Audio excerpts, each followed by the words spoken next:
Friends, welcome back to my channel. ఈరోజు మీకు ఈ సీరియల్లో ఏం జరిగిందో తెలుసుకోవాలి అనుకుంటున్నారా? అయితే వెంటనే మనం సీరియల్లోకి వెళ్ళిపోదాం. ఇక అనామిక అయితే ఫోన్ తీసుకుని దొంగచాటుగా గదిలోకి వచ్చి డోర్ వేసుకుంటుంది. వాళ్ళ అమ్మకైతే ఫోన్ చేస్తుంది.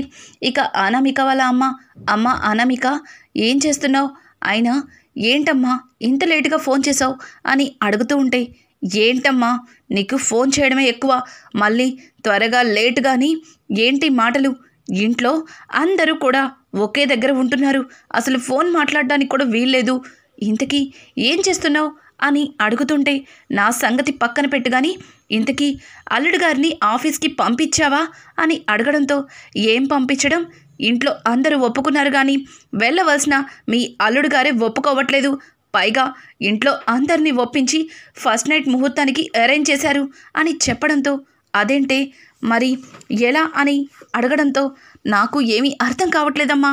ఇప్పుడు కనుక నేను నైట్కి గదిలోకి వెళ్ళానంటే ఇక అంతే సంగతులు. ఇంకా మనం వేసుకున్న ప్లాన్స్ ఏమీ కూడా వర్కౌట్ అవ్వవు అని చెప్పి ఇంకా అనామిక చెబుతూ ఉంటే, అనామిక మాటలకి వాళ్ళ అమ్మ అయితే, సరే నేనొక ఐడియా ఇస్తాను, ముందుగా నువ్వేమీ అందరి దగ్గర మాట్లాడకు, అందరికీ తెలిసేలాగా ఫస్ట్ నైట్ చెడగొట్టుకుంటే నిన్నే ఏదో ఒకటి అంటారు. ఇప్పుడు నేను చెప్పినట్టు చెయ్యి అని చెప్పి ఇక వాళ్ళ అమ్మ అయితే కరెక్ట్గా గదిలోకి వెళ్ళిన తర్వాత కళ్యాణ్తో ఏ రకంగా గొడవ పడాలి అన్న విషయం అయితే ఇంకా అనామికకి చెప్తుంది. అనామిక కూడా చాలా హ్యాపీగా ఫీల్ అవుతుంది. ఇక ఇక్కడ చూస్తే కావ్య చాలా డల్గా వంటగదిలో వంట చేస్తూ ఉంటుంది. ఇంతలో కావ్య దగ్గరికి స్వప్న వచ్చి, కావ్య కాఫీ కలుపుతావా అని అడగడంతో, కావ్య కాఫీ కలిపి ఇక స్వప్నకి ఇస్తూ, స్వప్నక్క నువ్వు ఫ్యాషన్ డిజైనర్ కదా, అన్నీ నీకు తెలుసు కదా, అసలు ఫ్యాషన్గా ఉండాలంటే ఎలా ఉండాలి అని కావ్య అడుగుతూ ఉంటే, కావ్య మాటలకి స్వప్న, ఏంటి కావ్య ఎప్పుడూ లేంది కొత్తగా ఈరోజు ఫ్యాషన్ గురించి డిజైన్స్ గురించి మాట్లాడుతున్నావు, ఏమైంది? పైగా చాలా డల్గా కూడా కనిపిస్తున్నావు అని అడగడంతో, అదేమీ లేదక్క, నిన్న ఆఫీస్కి వెళ్ళాను కదా, అక్కడ కొందరు నన్ను చూసి, కొందరు కాదు ఒక్కరే నన్ను చూసి అప్పలమ్మలా రెడీ అవుతున్నాను అన్నారు అని చెప్పడంతో స్వప్నకి చాలా కోపం వస్తుంది. ఈ రోజుల్లో పద్ధతిగా అనుకువగా ఉంటే ఎవ్వరికీ నచ్చదే, ఫ్యాషన్గా ఉంటేనే అందరూ కూడా ఎగిరెగిరి చూస్తారు, అలా రెడీ అయినా కొంతమంది కుళ్ళుకు చేస్తారు. సరేలే అది నాకు వదిలేసే అని చెప్పి ఇక స్వప్న అయితే కావ్యకి చెప్పి అక్కడి నుంచి వెళ్ళిపోతుంది. ఇక కావ్య అయితే వంటగదిలో చకచక పనులన్నీ పూర్తి చేస్తుంది. ఇంకా ఎవరికి కావలసినవి వాళ్ళకి అందిస్తుంది. ఇంతలో రాజ్ దగ్గరకైతే వెళ్తుంది. రాజ్ హడావుడిగా ఆఫీస్కి రెడీ అవుతుంటే, ఏవండి మీకు ఏ డ్రెస్ నచ్చిద్దో చెప్పండి, ఆ డ్రెస్ మాత్రమే ఐరన్ చేస్తాను అని అనడంతో, చూడు నువ్వేమీ నా డ్రెస్లు ఐరన్ చేయక్కర్లేదు, ఐరన్ చేయడానికి ఇక్కడ చాలామంది పనివాళ్ళు ఉన్నారు, అయినా నాకు నచ్చింది వేసుకుంటాను, నీకు చెప్పి వేసుకుంటానా ఏంటి అని చెప్పి తనకు నచ్చిన డ్రెస్ని వేసుకుని ఇంకా కిందకైతే వస్తాడు. ఇంతలో కావ్య కూడా ఆఫీస్కి రెడీ అయ్యి రాజ్ వెనకమాలే కిందకి వస్తూ ఉంటుంది. అలా కావ్య వస్తుంటే, ఇది ఈరోజు కూడా నాతోనే వస్తుందా అని చెప్పి రాజ్ అలా చూస్తూ ఉంటాడు. ఇంతలో అపర్ణ అయితే, కావ్య నువ్వు రాజ్తో ఏమీ కలిసి వెళ్ళక్కర్లేదు, నిన్న నీకు కార్ కీస్ ఇచ్చాను కదా, దాన్ని నువ్వే వాడుకో, ఎలాగో నేను ఇంట్లోనే ఉంటున్నాను కదా అని చెప్పి అపర్ణ అయితే అందరి ముందు కావ్యకి తన కార్ని ఇచ్చేయడం, ఇక కుటుంబంలో అందరూ చాలా సంతోషిస్తారు. ఇక్కడ చూస్తే అనామిక, ఏంటిది ఇలా జరుగుతుంది, ఈ ఇంటి కోడలుగా వచ్చి ఈ ఆస్తిని అనుభవించాలి అనుకుంటే ఇక్కడ నన్ను పనిదాన్ని చేసేలా ఉన్నారు అని చెప్పి అనామిక తన మనసులో అనుకుంటుంది.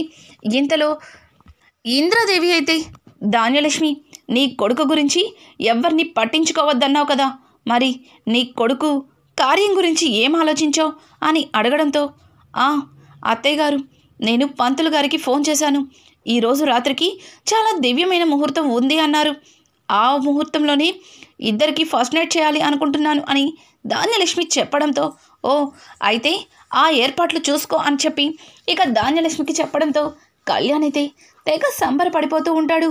ఇంతలో కావ్య రాజులిద్దరు కూడా ఆఫీస్కి బయలుదేరుతూ ఉండగా, కావ్య ఆగు అని చెప్పి ఇంకా స్వప్న అయితే కావ్య వైపు చూస్తుంది.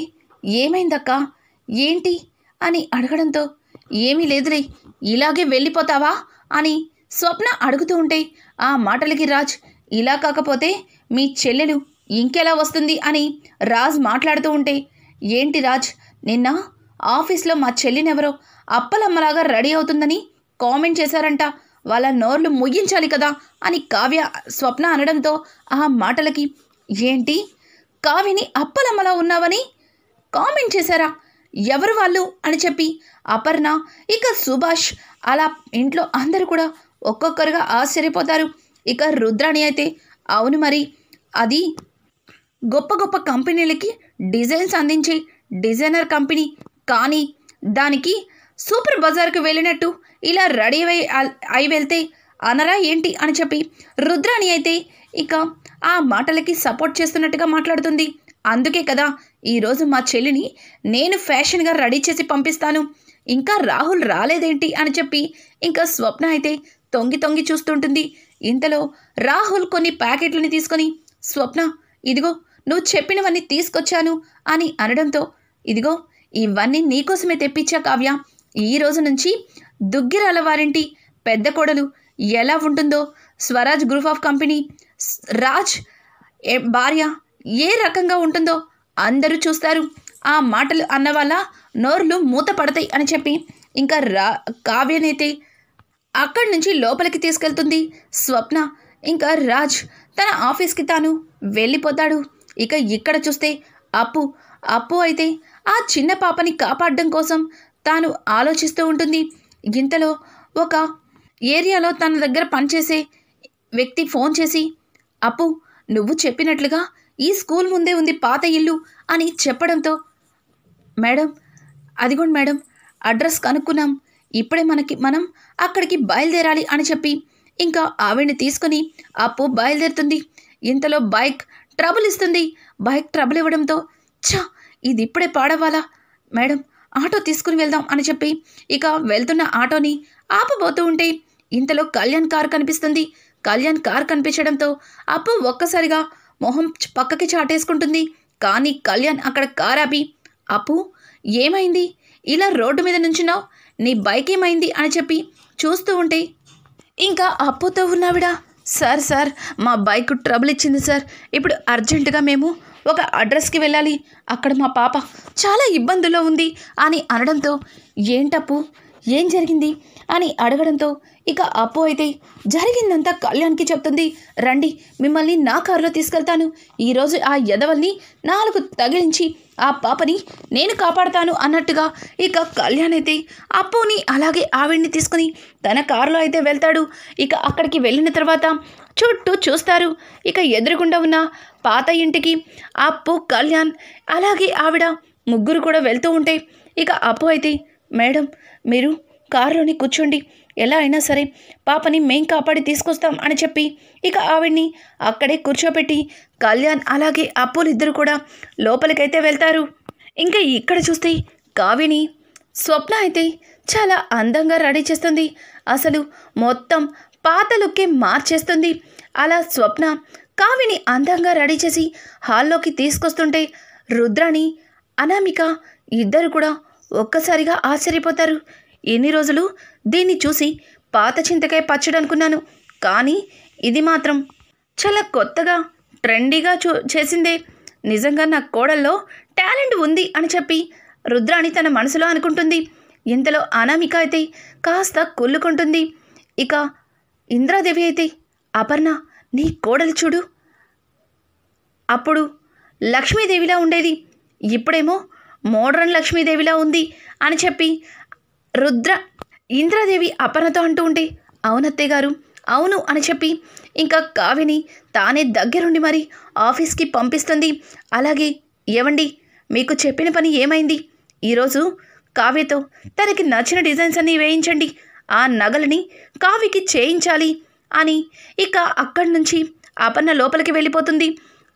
అలాగే ధాన్యలక్ష్మి అయితే ఏవండి సాయంత్రం నా కోడలికి కొత్త నగలు వేయాలి, ఆ కొత్త నగలన్నీ ఇవాళే తీసుకురావాలి, అలాగే ఫస్ట్ నైట్కి కావాల్సిన అన్నీ కూడా ఒక లిస్ట్లో రాసిస్తాను, అవి కూడా మీరు తీసుకురావాలి అని చెప్పి అక్కడి నుంచి ఇక ధాన్యలక్ష్మి కూడా వెళ్ళిపోతుంది. ఇక ఇక్కడ చూస్తే అప్పు కళ్యాణ్ ఇద్దరు కూడా చాలా ప్లానెడ్గా లోపలికైతే వెళ్తారు. ఆ రౌడీలకు తెలియకుండా జాగ్రత్తగా పాపని కట్లుప్పతీసి ఇక పాపని తీసుకెళ్తూ ఉంటే ఉన్నట్టుండి కళ్యాణ్ అయితే అక్కడ ఒక రాయికి కాలు తగిలి స్లిప్ అయి ఎదురికి పడిపోయి అమ్మా అని అరుస్తాడు. ఆ అరుపుతో ఒక్కసారిగా రౌడీలందరూ కూడా అలర్ట్ అయ్యి చుట్టుముడతారు. ఇక అప్పు అయితే ఛీ ఏంటి కవి ఇలా చేశావు, ఎవ్వరికి కనిపించకుండా పాపని తీసుకెళ్తున్నాం కదా అని అనుకున్నాను, కానీ ఇలా చేస్తావని అస్సలు అనుకోలేదు నిన్ను అని చెప్పి ఇక అప్పు అయితే ఇదిగో పాపని జాగ్రత్తగా పట్టుకో, ఒక్కొక్కడిని బొక్కలు ఇరగదీస్తాను అని చెప్పి ఇక అప్పు అయితే వాళ్ళతో ఫైట్ చేయడం మొదలు పెడుతుంది. ఇక ఇక్కడ చూస్తే కావ్య అందంగా రెడీ అయ్యి ఆఫీస్కి అయితే బయలుదేరుతుంది. ఆఫీస్లో అందరూ కూడా ఎవరి పనుల్లో వాళ్ళు ఉంటారు. రాజ్ ఒక ఫైల్ చూస్తూ ఏంటి కళావతి ఇంకా రాలేదు, ఏదో ఫ్యాషన్ తొక్క అని వాళ్ళ అక్క లోపలికి తీసుకెళ్ళింది, ఏంటబ్బా నిజంగానే ఈ కళావతి అప్పలమ్మలా కాకుండా అప్సరసలా రెడీ అయ్యి వస్తుందా అని తన మనసులో అనుకుంటూనే ఒక్కసారిగా అపర్ణ కార్ని చూస్తాడు.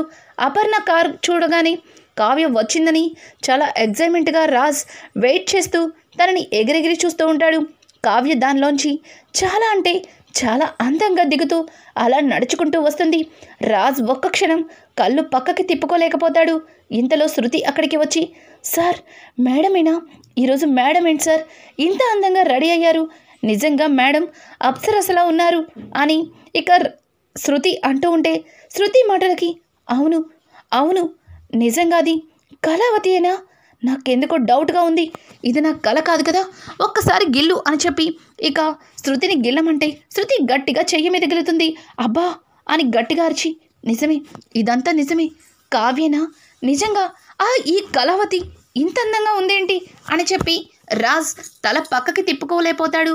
ఇక కావ్య దగ్గరగా వచ్చి నుంచుని ఏవండి ఏంటి అలా చూస్తూ ఉండిపోయారు, కాస్త కూడా తల పక్కకి తిప్పుకోలేకపోతున్నారా నా అందానికి, ఇప్పుడు చెప్పండి అప్పలమ్మలా ఉన్నానా అని అడగడంతో లేదు అప్పలమ్మలా అస్సలు లేవు, అప్సరసలా ఉన్నావు అని చెప్పి రాజ్ అయితే ఏదో మైకం కమ్మిన వాళ్ళలాగా కావ్యతో మాట్లాడుతూ ఉంటాడు.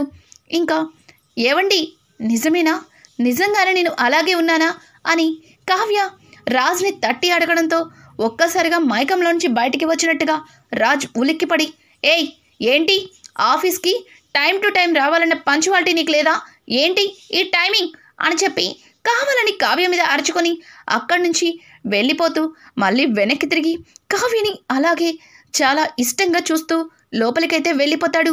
కావ్య నాకు తెలుసండి మీ మనసులో నా మీద ప్రేమ ఉంది, కానీ అది చెప్పడానికి మీకు ఈగో అడ్డం వస్తుంది, ఆ ప్రేమని బయటికి తీసుకొస్తాను, అలాగే పెళ్లి బంధం ఏంటో మీకు తెలిసేలా చేస్తాను అని చెప్పి కావ్య తన మనసులో అనుకుంటుంది.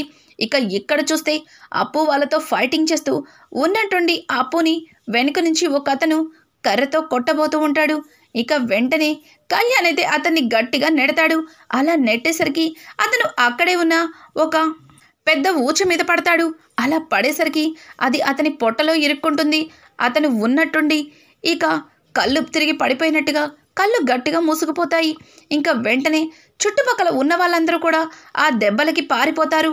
ఇక అప్పు అయితే కళ్యాణ్ ఎందుకు ఇలా చేసావు, వాడు చచ్చాడా ఏంటి అని దగ్గరికి వెళ్ళి చూసేసరికి అతను ప్రాణాలు విడుస్తాడు.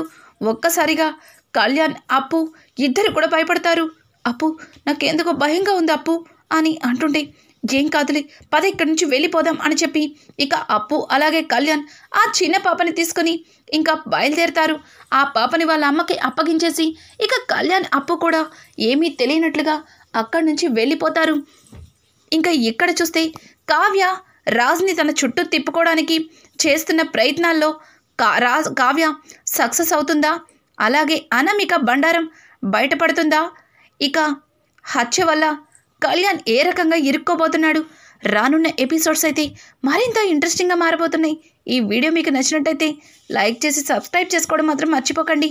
Thanks for watching. Hi friends, welcome back to my channel. ఈరోజు మీకు ఈ సీరియల్